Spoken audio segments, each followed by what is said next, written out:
يذكر لي أحد الدعاة يقول زرت سجن الحائر بالرياض أو سجن الملز، والله نسيت، لكنه سجن في الرياض. يقول فألقيت كلمة عن الدعاء وعن أهمية الدعاء. يقول لما انتهيت قبل النهاية قلت يا شباب احرص أن أبوك وأمك ما يدعون عليك، انتبه لا يدعون عليك، لأن دعاء الوالد خطير، والوالدة لا يدعي عليك لا أمك ولا أبوك.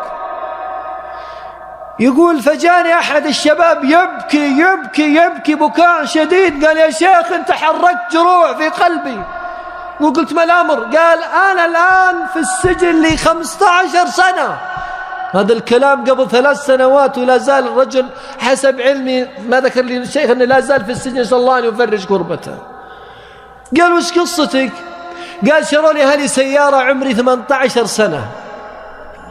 يقول يوم من الأيام طلبت أمي قالت تكفى يا ولدي وصلني لخالتك على طريقك. قلت ما عندي فرصة أنا مشغول.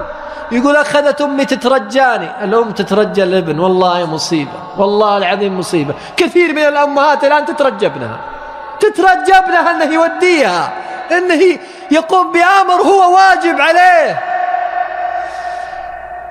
يقول فأخذت أرفع الصوت وانتم شارين السيارة تمننون علي. يقول وأخرج، يقول وأنا أغلق الباب سمعت كلمات هي دعوات. يقول لكني ما عقلت ما هي الدعوات. يقول طلعت مريت زميلي خذيته معي قال لي وقف عند بيت، وقفت عند بيت، نزل ربع ساعة طلع معي، ثم رحنا وجلسة وتمشينا. آخر الليل الشرطة يطبون علينا كلبشات وعلى السجن. يقول خوي هذا دخل في البيت وقتل واحد، صلى الله السلامة والعافية، واحد له مكانة.